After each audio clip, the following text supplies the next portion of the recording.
Dear friends, I am Dr. M.L. Kalra, a physician from South Delhi.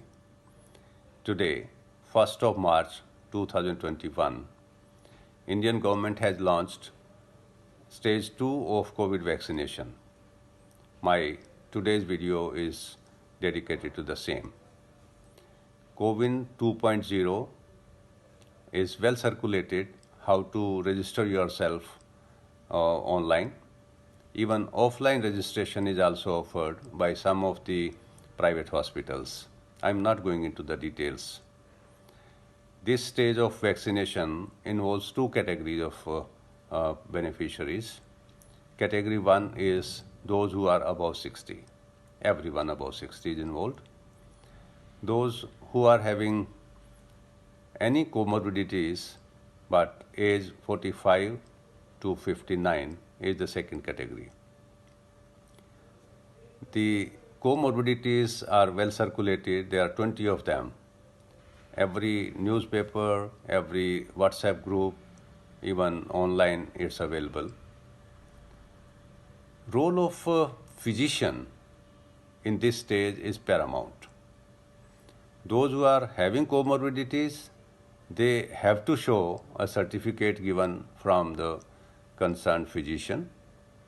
And those who are above 60, most of them are also taking some medicines. The details, nitty-gritties are known to the physician. Like a mother knows everything about the child, your physician knows everything about your medical issues. So you must involve your physician at this stage before getting a vaccination done. There are some do's and don'ts. I'll go more into details of them.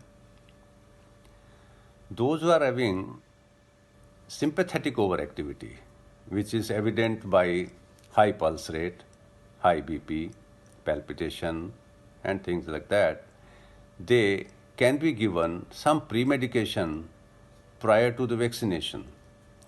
Like beta blocker can be given to those who are having high pulse rate, more than 80 at resting stage, and those who have high pulse more than 120 with minimal exercise.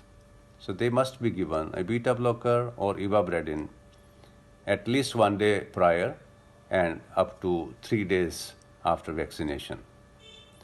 Those who are taking BP medication, they should also take medication as per guidance of the physician. BP should be well controlled, and a postural drop could also be a problem. It should be corrected first.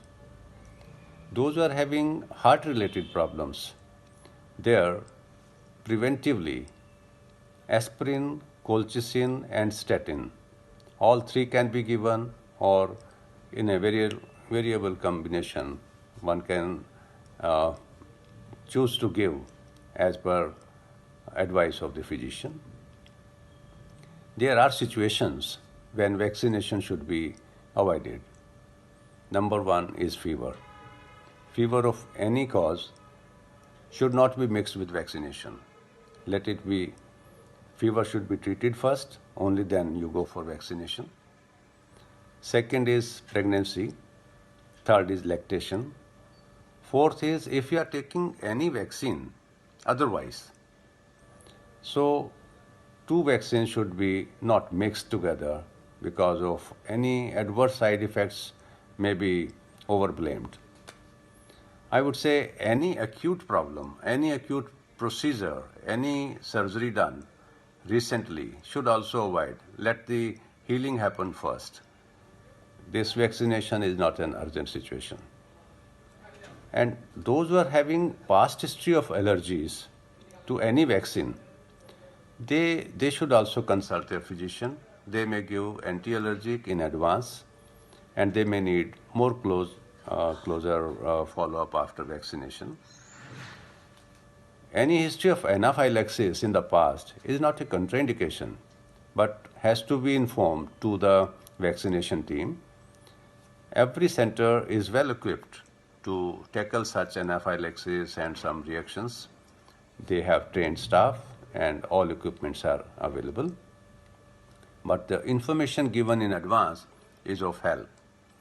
Those who fear such actions or some past history, they should ideally not go in the later part of the day. They should attend the center early part of the day. In the early slot should be given to them, and closer watch is required.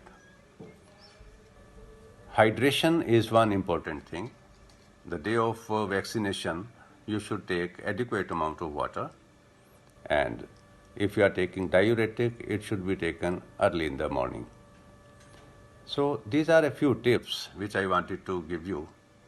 Be very positive, confident, because it pays.